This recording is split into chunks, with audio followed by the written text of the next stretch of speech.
we can learn a lot from the playoff game too, of just different mistakes that I might have made, or just offensively that we made, or as a team, and you learn from those things and say, hey, why weren't we able to win that game? They all come down to one score, especially in the playoffs, and how can we learn from that? How can we play better when we get in that situation again?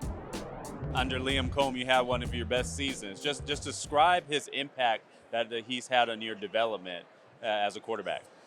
Yeah, I mean, he's had a huge impact on me, and just how much I've learned in the past year. I mean, I've learned so much about game planning and why we do certain things, and why the system is the way it is. I've learned a lot about obviously we have a big can system where we're trying to get in the right play against the right defense, and so you learn a lot of just how to undress the defense, how to get tells, how to even watch tape and pick up on different little things to be more prepared for the game on Sunday. I mean, there's so many things that I've learned, and just excited to learn even more this year and to keep building on that. To that point, you posted on social media after the playoff loss that it was a tough end to the season, but the team took the next step.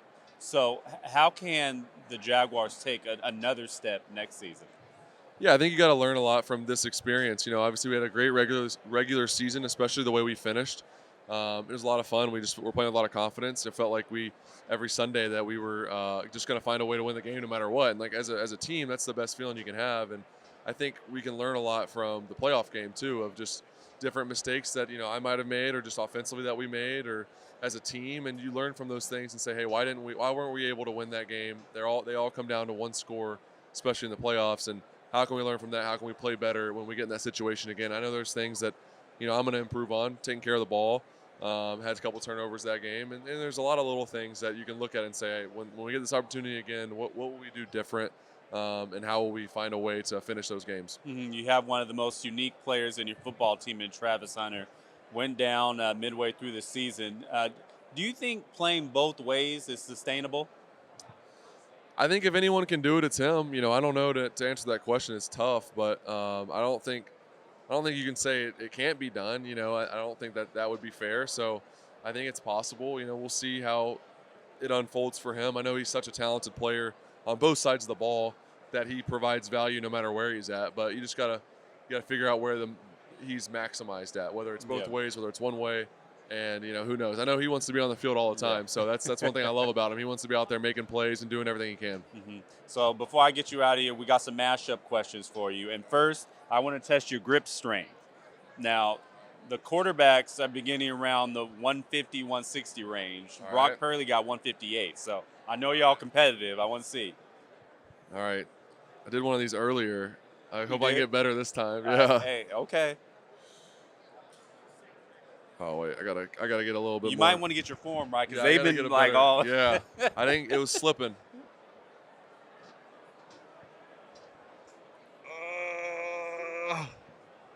Quarterbacks Dang. always get around the 150. I told you. 155. 150, 160 range. Almost Dang it. perfect.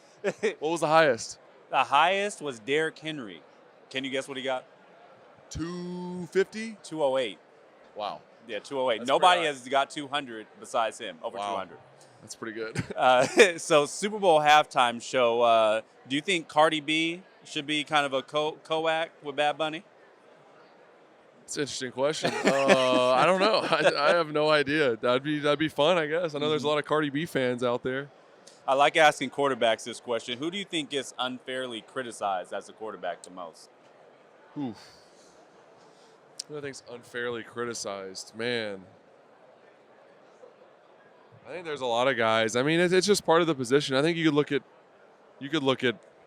most of the quarterbacks in the league and say it at different times. It just depends on what just happened. If you lose a game, or people are really quick to put all the credit or all the blame on the quarterback. So I think I don't really have one guy necessarily. Mm-hmm. But all these guys that are talked about a lot are usually really good players, and then people are trying to say they're not as good as people think. And all these guys are amazing players. You look at all the top guys in the league right now, and it's hard to do what a lot of these guys do week in and week out. And I got respect for all those guys because I play the position. I know how hard it is, and I don't have one guy. I think there's a lot of guys that take too much blame, and sometimes you get credit for things that it's not just you. It's a team game. If you can pick a penalty that gets inconsistently called, which would it be? Oh man, I think pass interferences would be an easy one to point out. It's tough. I think it gets called. Some games it gets called all the time. Some games it doesn't get called at all. That's a tough one. There's a handful. It's a hard game to officiate. I think the officials do a good job, but it's not perfect. It's not a perfect science, and there's still a human element, and there's going to be mistakes that happen. Bill Belichick didn't get selected to be a first ballot Hall of Famer. Do you think the voters got that one wrong?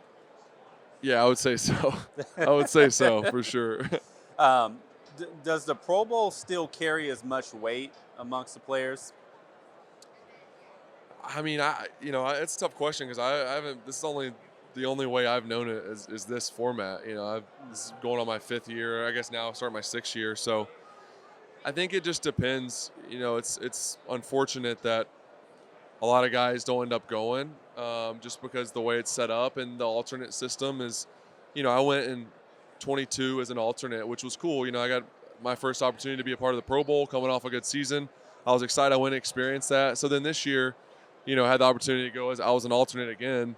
But I kind of already done that. The next time I go, I want it to be because I'm actually a Pro Bowler, original Pro Bowler. So I think it's tough. You got to do something when guys don't go.